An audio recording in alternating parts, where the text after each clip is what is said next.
और अभी आज चूँकि 10 तारीख से बिहार भी होना है, मैं भगवान के चरणों में अपने गुरुदेव श्री विद्यासागर जी को साक्षी मान करके, तपस्वी सम्राट गुरुदेव को अपने साक्षी मानते हुए आचार्य गुरुदेव श्री पुष्पदन सागर जी महाराज साहब के चरणों में प्रणाम करते हुए इस व्रत में जो भी मन की चंचलता से, वचन से, काय से जो भी दोष लगे हैं, इस व्रत को फिर से भविष्य में करने की भावना भाता हूँ क्षमा याचना पूर्वक।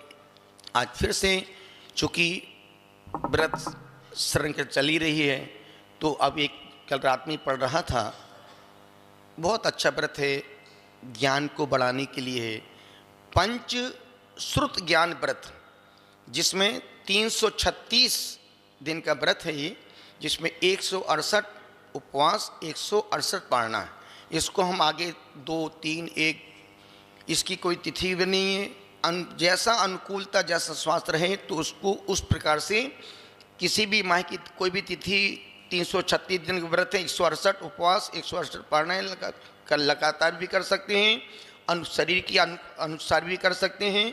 और इसमें माँ जनवाणी की सरस्वती की पूजा आराधना है। ओम ह्रीम श्री द्वादशांग श्रुत ज्ञानाय नमः, टोटल द्वादशांग का ये व्रत है। अपने ज्ञान को, वैसे अपन बुद्धू पैदा हुए थे, जब पैदा हुए थे भगवान से बोलते, भगवान काय को तुमने हमें भेजा, माता जी काय को भेजा, और भेजा नहीं भेजा। तो अपन ऐसा कोई भी कर्म ना करें जिससे अब अगला जन्म बुद्धूपन का मिले। इसलिए हमेशा जैसा जीवन पाना हो, यदि ज्ञानी कुल में पैदा होना है, ज्ञानी की विनय करो, ज्ञान का सम्मान करो, त्याग का सम्मान करो, अपने से गुणवान का आदर सत्कार करो। जैसा करोगे वैसा ही अगले जन्म में मिलेगा।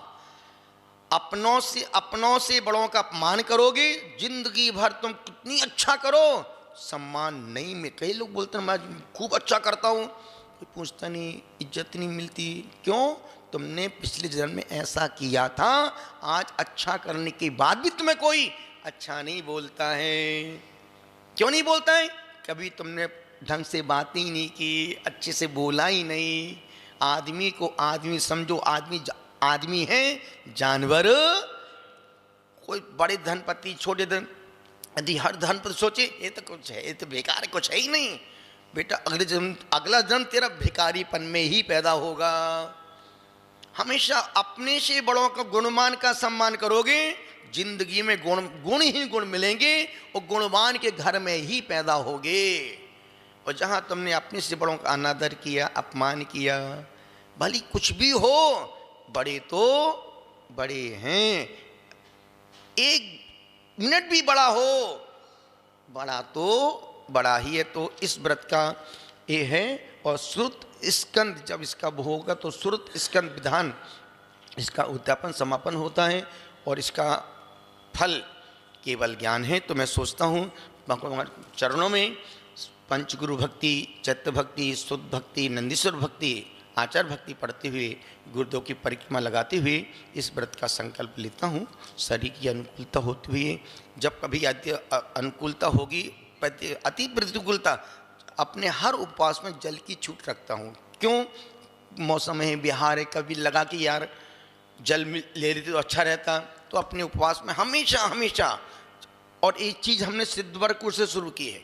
जब आचार्य महाराज के उनकी वंदना की, आचार्य से मुझे व्रत करना है, देखो शरीर का ध्यान रखना, जल की छूट रखना। कभी प्रतिकूल स्थिति आ जाए तो अपने पास एक प्रावधान तो है, कम से कम संकल्प 4 प्रकार त्याग कर दिया। अब अति आकुलता हो रही है, उपवास भी खंडित हो जाएगा, मन भी अशांति बढ़ेगी, कम से कम उस जल की छूट से क्या होगा, एक संबल रहेगा, व्रत खंडित तो नहीं होगा। तो मैं जल की छूट लेते हुए इस व्रत को, संकल्प को, पंचश्रुत ज्ञान व्रत स्वीकार करता हूँ। कैसे